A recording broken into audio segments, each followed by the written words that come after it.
이렇게 영상 안 하셨네, 근데. 네. 이렇게 학생 입장에서는 목표라는 것이 딱 공부를 하다가 놀고 싶어지다가도 딱 이걸 생각하면 앉아서 해야겠다. 이런 것들이 분명히 하나씩은 있거든요. 네네. 그걸 생각하는 시간이 꼭 필요하다고 저는 봅니다. 그래요. 야, 추진력이 생기니까 열심히 공부를 하게 된다. 그리고 지금 말씀하신 것처럼 10년 뒤, 50년 뒤 나의 일기를 써본다. 이게 상당히 도움이 될 것 같은데. 근데 이거 지금 말씀하신 건 좀 중고생들한테 도움이 될 말씀인 네. 것 같고 그렇다면 초등학생들은 좀 어떻게 그래요. 정해져야 될까요? 예, 저도 강성태 씨 얘기하고 비슷했는데요. 전 중3 때 저 같은 경우에는 그 어떤 대학교 다니는 누나가 아니, 남자한테 여자가 있어야 되는데. 너 서울대학 가면 네. 미팅 많이 들어온다 해가지고 공부하다 졸리면 미팅해야 되는데 그래서 그러니까 아이들의 동기라는 게 그렇게 사실 어머, 너무 선생님다우세요, 진짜. 네. 애들의 동기라는 게 그렇게 대단하지 않아도 되는데 목표를 정할 때는 크고 원대하게 정하는 게 일단 중요한 것 같아요. 네. 강성태 선생님이 말씀하신 것처럼 그 가슴이 설레임이 약간 있어야 되겠다. 그렇죠. 너무 쉬운 목표는 설렘이 없거든요. 두 번째는 어머니들이 좀 잘못하고 있는 것 중에 하나인데 아이들이 목표를 세울 때 어머니가 아니면 아버지가 관여를 좀 많이 하는 게 좋을 것 같아요.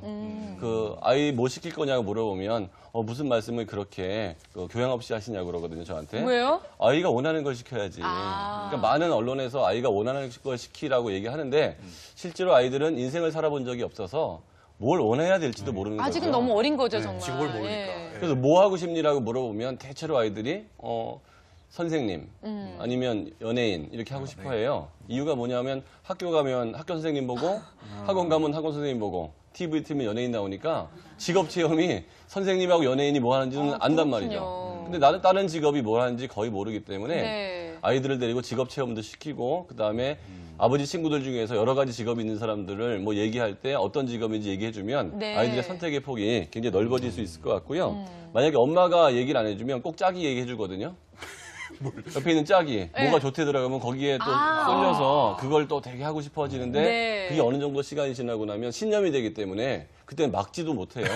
그러니까 엄마가 이게 살 인도해 주는 게 중요한 것 같고 세 번째는 이제 목표는 마감 시간이 있어야 되기 때문에 네. 이제 언제까지 해야겠다. 그다음에 꿈은 언젠가 이루어지는 거라면 뭐 10년 안에는 이렇게 해야겠다. 네. 그래서 네 번째는 그래서 장기, 중기, 단기 목표를 정하는 게 좋을 것 같아요. 근데 이게 연관성 없이 정하는 경우가 많습니다. 장기 목표는 의사가 되는 거고 중기 목표는 화가가 되는 거고 네. 단기 목표는 피아노를 잘 치는 거라면 너무 뜬금없네요, 근데 진짜. 아이들은 그렇게 정하기 때문에 그게 연관성이- 정확히 일치는 안 되더라도 좀 비슷한 쪽으로 가는 게 좋을 것 같아요. 네. 그러니까 확실히 어린아이일수록 아이의 목표를 잡는데도 부모님이 관여를 하는 것이 맞다. 예, 아이들- 이게 진짜 포인트인 것 같아요. 엄마는 전직 초등학교 5학년이었지만 아이는 현직 5학년이고 엄마인 적이 없어서 인생을 네. 모르거든요.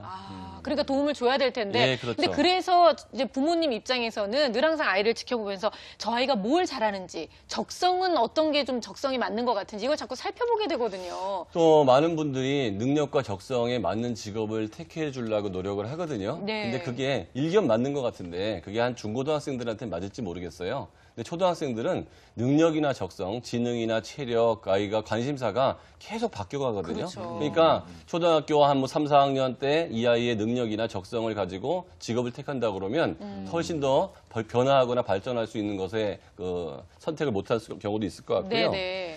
그다음에 뭐 대학 이야기 저는 아이들한테 그렇게 얘기하거든요. 대학 가면 얼마나 좋은 줄 아냐고. 일주일에 수업 3일밖에 안 하고. 진짜 그렇네요. 너희들이 기말고사 공부할 때 대학생들이 이미 방학이고 6월 중순에 방학해서 9월 1일 날 개학하고 대학 가면 정말 하고 싶은 걸 다 할 수 있단다. 그러면 아이들이 정말 대학을 가고 싶은 생각이 들기도 하고요. 환상을 심어주는 네네. 거지. 네. 그다음에 마지막으로 고학년이라면 그 상급학교 교육과정에 대해서 알려줄 필요가 있는 것 같아요. 특히 초등학생 같은 경우에는 5학년 교과서하고 6학년 교과서가 별 차이가 없어요. 네. 학년을 주우면 그 학년이 그 학년 같다고. 근데 중학교로 딱 넘어가면 책이 굉장히 두꺼워지거든요. 고등학교로 올라가면 말할 것도 없고요.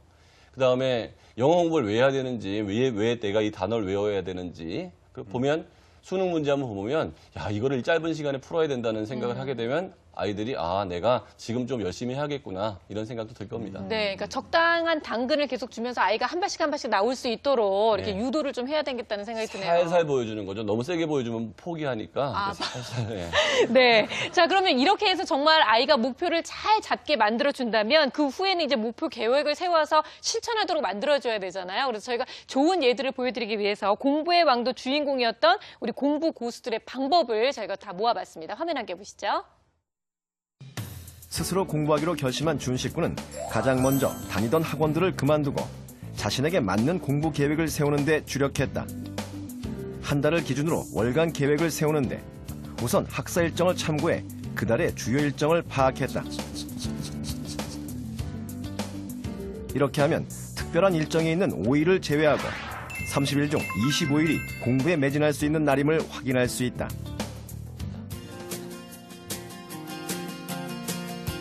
주요 일정을 통해 그달의 가용 시간을 파악한 다음에는 과목별로 공부할 목표량을 설정했다. 이때 중요한 것은 과목별로 어떤 문제집으로 어느 범위까지 공부할지 명확하게 적어두는 것이다. 과목별 목표를 세울 때에는 막연하지 않고 구체적으로 세우는 게 중요해요. 막연하게 세우면은 그냥 그 과목을 공부하는 데에만 치중하게 되는데 그 과목의 어느 부분만큼 어떤 교재로 공부하겠다고 이렇게 구체적으로 적어놓게 되면은 나중에 공부할 때